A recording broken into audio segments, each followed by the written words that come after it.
masuk lagi ke latihan kelima kita dalam pelatihan pencaksilat. Adapun rangkaian kegiatan yang pertama ada pendahuluan, sedikit penjelasan dengan ragam aliran pencaksilat, kemudian pemanasan, latihan, dan tutup dengan pendinginan. Inilah persebaran aliran pencaksilat. Mungkin sekarang yang hadir ini, tapi kita tidak tahu bahwa di Papua mungkin juga ada persebaran pencaksilat. Cuman apakah sama dengan yang ada di Jawa atau Sumatera, kita tidak tahu. Yang pasti pencaksilat sendiri sekarang sudah tersebar di 34 provinsi dalam bentuk perguruannya, yang mana itu bermuara pada aliran pencaksilat yang ada. Yang pertama ada main pukulan Betawi, jenis budaya suku Betawi.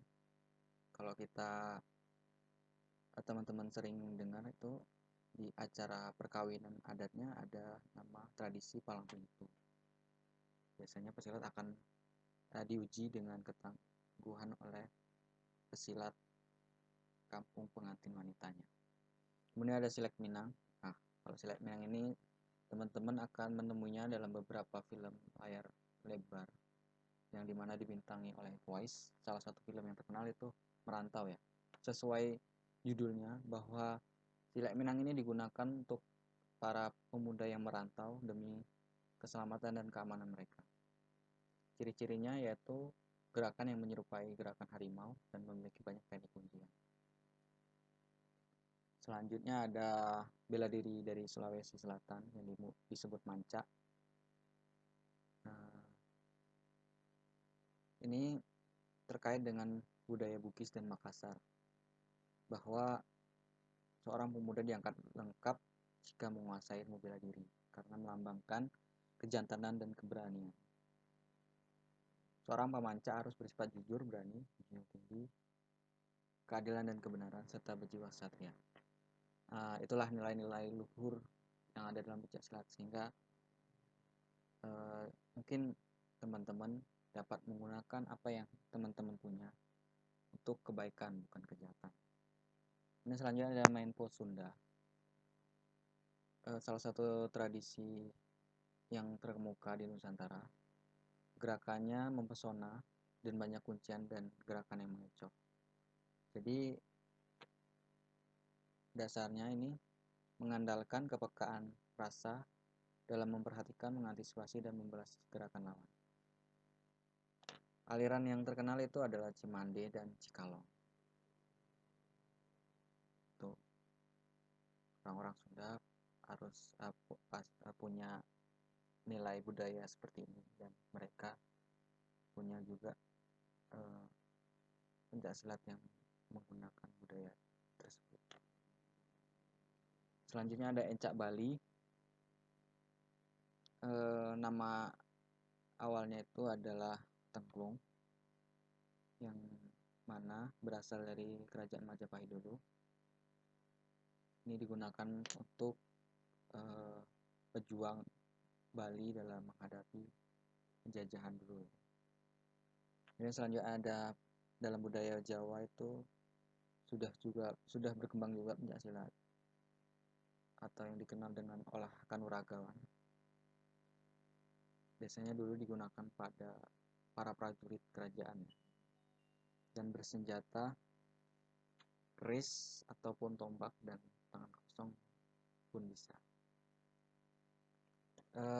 Pencaksilat di Jawa ini sangat berkembang, yang menumbuhkan perguruan-perguruan yang menjadi perintis dan penyangga berdirinya Kesatuan Pencaksilat di Indonesia sekarang. Mungkin itu kita masuk ke pemanasan atau peregangan. Sebelumnya berdoa dulu. Jika sudah selesai, lakukan gerakan peregangan pasif, kemudian peregangan aktif, mulai dari kepala hingga ke kaki. Kita belajar sedikit teknik. Yang pertama ada guntingan. Seperti namanya, guntingan itu menjepit lawan, kemudian menjatuhkannya. Kalau caranya seperti di gambar ini, kita tinggal memutar tubuh ke arah kanan sehingga musuh jatuh ke belakang. Dalam pertandingan ini mendapatkan 3 poin. Bagian yang bisa diserang yang pertama ada kaki, pinggang, dan kepala. Kalau kepala biasanya untuk seni, karena memang butuh gerakan yang lebih lincah dari sekedar serangan kaki dan pinggang. Selanjutnya ada bantingan. Bantingan banyak tekniknya karena menyesuaikan serangan musuh ya. Kalau kita lihat di gambar ini serangan musuh, serangan tangan, kemudian menangkap pada bagian sendi biasanya dan dikunci kemudian dibanting. Selanjutnya kuncian. Kuncian ini kita perlu mengetahui bagian-bagian tubuh lawan yang dapat melumpuhkan gerakan lawan. Kuncian ini seperti nilai yang ada di pencaksilat sendiri, bahwa kita itu tidak perlu membalas serangan dengan serangan, tapi juga dapat melumpuhkan dengan teknik kuncian. Teknik kuncian ini kita walaupun cuman gerakannya pasif ya, tapi kalau dilakukan secara benar maka bisa menciderai lawan atau bahkan mematahkan tulang lawan. Tapi kalau dalam saya sendiri itu belum pernah belajar kuncian karena saya IPSI, jadi tidak begitu belajar kuncian karena tidak digunakan ketika pertandingan. Oke, itu saja beberapa teknik dalam pencaksilat. Teman-teman bisa belajar. Selanjutnya kita latihan fisik untuk berolahraganya. Yang pertama, bisa lakukan gerakan secara perlahan namun benar. Kemudian menarik napas tidak lupa. Dan jika dirasa berat, boleh istirahat, kemudian dilanjutkan lagi. Gerakan kemarin ditambah ya porsinya, baik yang gerakan maupun durasi. Teman-teman bisa lakukan sendiri di rumah masing-masing. Memang keadaannya lagi tidak memungkinkan. Olahraga yang baik itu tidak menggunakan masker ya, jadi sebaiknya di rumah masing-masing.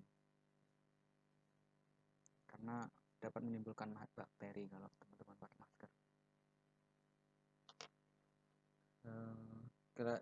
Jika sudah selesai, lakukan beringgang atau peregangan. Mulai dari peregangan aktif, kemudian ke peregangan pasif. Kemudian ditutup dengan berdoa. Terima kasih, semoga bermanfaat.